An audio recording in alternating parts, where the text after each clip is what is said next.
Hi, I'm Reza Alamsyah. I'm from MBA students of IPMI, September 2023, and here we are sharing about the influence and negotiation topic. I want to take a moment to extend my heartfelt thank you to Prof. Stud Shahnas Srijadi for her incredible guidance and dedication in teaching us the subject influence and negotiations. Her insights, expertise, and passion for the topic have truly enriched us learning experience and equipped us with the valuable skills for our future endeavors. Thank you, professors, for unwavering support and for inspiring us to become more effective and thoughtful negotiators. Here's some takeaway from the influence and negotiations topic from Prof. Jude. Let's discuss introduction of influence and negotiations. Influencing and negotiation are both critical skills in professional and personal interaction, but they serve different purposes and often intersect. Influencing. Influencing is the key part of negotiation. Influencing is the ability to sway or shape the opinions, behavior, and decisions of others. It involves using various strategies and techniques to convince others to see things from your perspective or to take particular action. Effective influencing is rooted in strong communication skills, emotional intelligence, and understanding the motivation and interests of the people you are engaging with. While negotiation is the process of discussing and arriving at a mutual acceptable agreement between two or more parties. It involves bargaining, compromising, and problem solving to meet the interests and needs of all involved parties. Successful negotiations require clear subjective, objective, finding solutions that leave two or more parties happy. There are several aspects plays a significant role in becoming more confident and effective in negotiation process. Let's dive deeper into each one. First, culture and interpersonal communication. Culture awareness. Understanding the cultural background that the parties involved can help tailor your communication style and approach. Different cultures have different norms, different values, and communication practices. Interpersonal communications, building strong relationships through effective communication is key. This includes being clear, respectful, and empathic in your interaction. Verbal message. Clarity and precision. Using clear and precise language help avoid misunderstanding and ensure that your points are understood. Tone and delivery. The way you say something can be as important as what you say. A calm, confident tone can make your argument more persuasive. And skill of listening. Active listening, fully engaging with the speaker, showing that you understand and value their input. This builds trust and can reveal important information that might influence of negotiation. Reflective listening, paraphrasing what the other party has said to confirm understanding and show empathy. The next one about the persuading individuals and audience. Persuasive techniques using the logic, emotion, and credibility of the people to persuade. This might involve presenting facts and data, telling compelling stories, or highlighting common interests. Audience analysis can be understanding the needs, values, motivation of your audience and tailor your message effectively. The next one about the interpersonal power and influence. Authority, establishing yourself as knowledge and credible, can enhance your influence, while building alliance and gaining the support of key individuals can bolster your position and sway the outcome in your favor. The last one about negotiation strategy and tactics. Preparation and planning, thoroughly preparing for the negotiation by understanding both your own goal and those goals of the other party. And BATNA, what is BATNA? BATNA is the best alternative to a negotiate agreement. Knowing your alternative if the negotiation doesn't reach an agreement, which provides leverage and confidence. Win-win solution, seeking solution that benefits all parties involved, fostering long-term relationship and trust. Concession and compromise, being prepared to make and ask for consensus can help move the negotiation forward. We can discuss each part on the next chapter. We will discuss about the verbal message. There is several aspect, principle of the verbal messages. First, we call the message or package. Example, I'm fine. It's different tone with this I'm fine. With this, the facial expressions will be different meaning. And also we talk about the meaning are in people. For example, the word office might evoke feelings for one person, while for others, it might bring up memories of conflict and discomfort.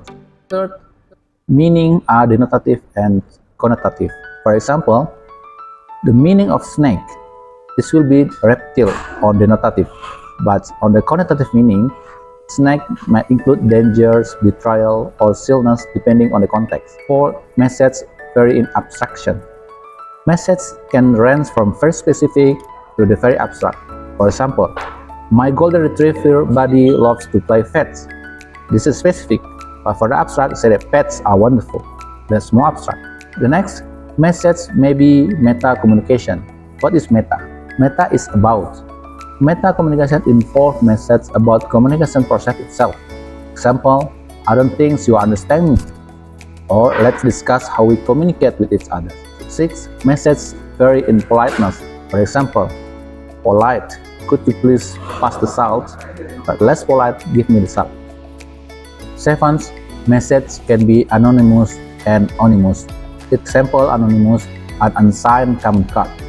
But anonymous, an email with the sender's name, title, and address. 8. Message can deceive. Example, a salesperson exaggerating the benefits of the product to make it sell. 9. Message vary in assertiveness.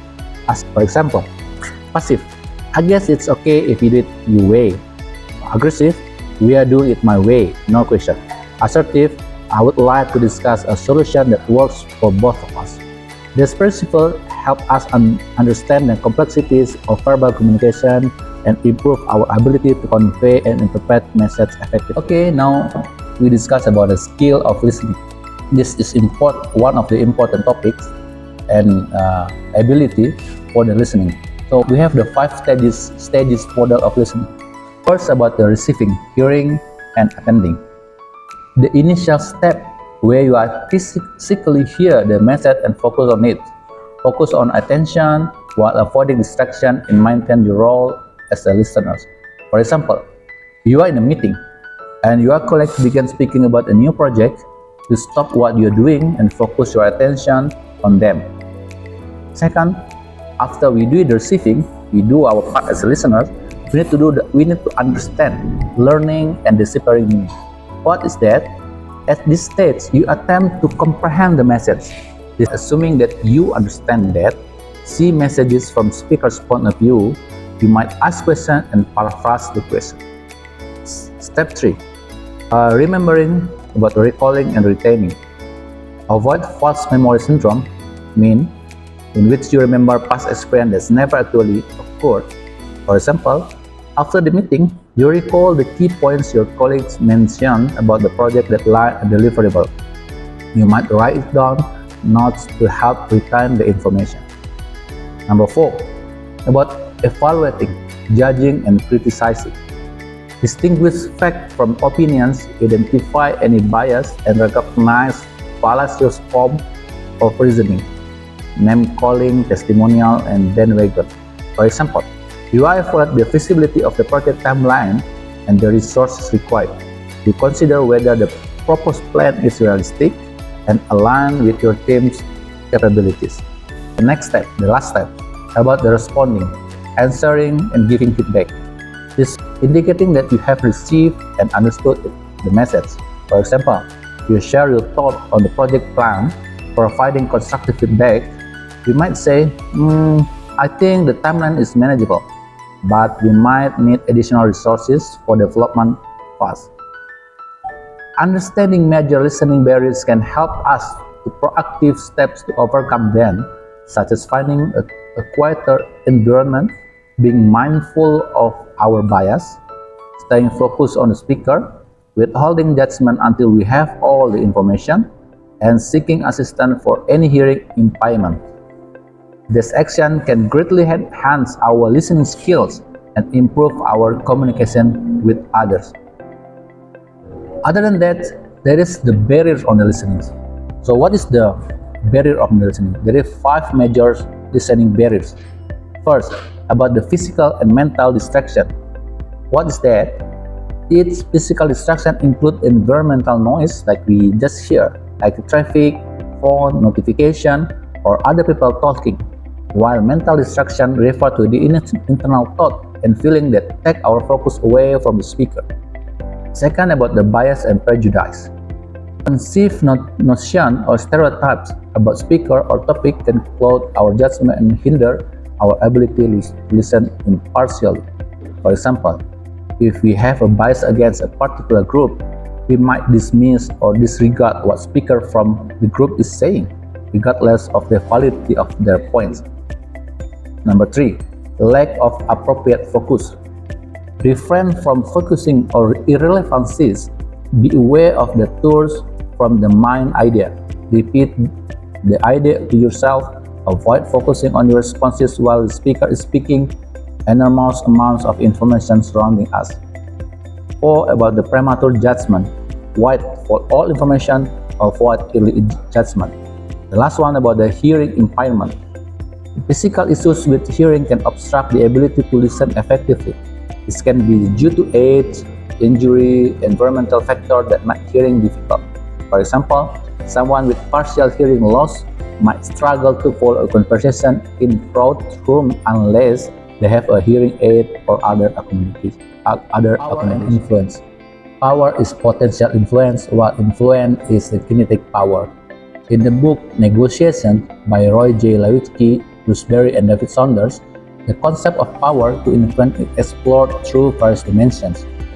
Power in negotiations is the ability to affect the behavior, development, or thinking of others through various means. Here are some key points. First, types of power. Expert power. Derived from possessing knowledge or expertise in particular area. Referent power. Based on respect and admire on commands. Legitimate power. Comes from a formal position or authority. Reward power. The ability to provide reward or benefit. Coercive power, the ability to impose penalties or punishments. Using power to influence, strategic use of power. Effective negotiators use their power strategically to influence the negotiation process and outcomes. Balancing powers, understanding the power dynamics between parties and balancing them to create a fair negotiations environment. 3. Ethical use of power, using power ethically to build trust and long-term relationships rather than coercing or manipulating. Persuading on influence and negotiation. Overview of theories of persuasion. There is many theories on the persuasion, but we are three of them. First, about the cognitive dissonance theory, or CDT. Example: a smoker who knows smoking is harmful might experience dissonance and could reduce it by quitting smoking, changing behavior, dismissing the health risk, changing belief, or convincing themselves that benefits outweigh the risk, adding new consonant elements. Next theory is the population theory, proposed by William J. McGuire. Example: in political campaigns, a candidate might expose their audience to mild criticism and then refute them, thus preparing the audience to resist more significant attacks from the opposition. The last theory is ACE, argument, credibility, and emotional appeals theory. Developed by John Gear, it emphasizes that effective persuasion relies on a combination of logical argument, credible sources, and emotional appeals to the influence, attitude, and behavior. For example, a charity organization might use ACE theory in campaign by providing logical reasons to donate argument, featuring endorsement from respective figures, credibility, and sharing heartfelt stories of beneficiaries, emotional appeal. The last one we will discuss about negotiation strategies and tactics. As we discussed earlier, negotiation is a process where two or more parties discuss and agree on mutually acceptable solutions to their differing needs, goals, or interests. It's a fundamental aspect of human interaction, applicable in personal, professional, and business contexts. Negotiation is also a process by which we attempt to influence others to help us achieve our needs, while at the same time taking their needs into account. It is a fundamental skill not only for successful management but also for successful living. There is some stage preparation of negotiation. First, about the scripting. What is scripting? Scripting Scripting involves planning and preparing the key points, arguments, and response you intend to use during the negotiations. It helps ensure you stay focused, articulate, and persuasive. Preparations. Understand your objective, the other party's objective, and the context of negotiations. Outline. Develop a clear structure of negotiations, including opening statements, key arguments, and potential counter-arguments. Rehearsals. Practice your script to refine your delivery and anticipate possible response. Second one is about framing. What is framing? Framing is about presenting information in a way that highlights the most favorable aspect and align with the interests of the other party. It involves shaping the perception and context of the discussions. Positive framing emphasizes benefit and opportunities rather than focusing on negative or problems. Align your framing with the other party's values, goals, and interests. Be prepared to adjust your framing in the conversation takes unexpected direction. And the last one, fourth, that is the messaging. The managing. What is the managing? Managing involves controlling the negotiation process and dynamic. This includes managing your own emotion, the flow of information, and the interaction between parties. Emotional control, stay calm, stay composed, manage stress, and avoid reactive impulsively. Information control, decide what information you need to share and when to share, and maintain leverage and strategic advantage. Interaction management, guide the conversation, set the pace, and keep the discussion on track. For Market Day next month, I'm thinking of selling some fire food. I believe I would be really popular with my friends. I understand your point, Satya. Selling contemporary food is more popular. But how about selling traditional food? It's a great opportunity also, right? It's not only the healthy food, but it's the way to introduce your friend about our rich culture heritage. See what you mean, fire, but I feel like fire food will sell better. If we focus to the presentation and taste, it could be a hit. How about we find a way to combine both ideas? That's good point, Satya. How about we keep selling traditional food but package it away with the contemporary food? This way, we can maintain the cultural essence while it make it appealing to your friend. You know what, Satya? Traditional food has been cherished by many generations. It has stood test of time and have a nutritional value. Imagine in pride, sharing a piece of traditional food to your friend. It's a unique chance to introduce them to our heritage. That sounds interesting. It could be a good compromise between affordability and quality. Plus, we could highlight the unique story behind each traditional food to attract more buyers. Absolutely. By doing this, you are not just selling the food, but you're selling an experience and a story. This makes stand out. It will make impact and memorable by your friend and your market day. I'm glad to come in agreement, Satya. I'm sure your friends love the traditional food and you will enjoy sharing something meaningful with them. Let's start planning and preparing and make it success. As we wrap this video, I want to once again extend our heartfelt thanks to Prof. Chut Sahnas Rejadi for her exceptional teaching in the subject influence and negotiation. The knowledge and insight we have gained from this course are invaluable and will undoubtedly serve us well in our future endeavors. Thank you, Professor Chut, for your dedication and enriching our learning experience. See you. Bye.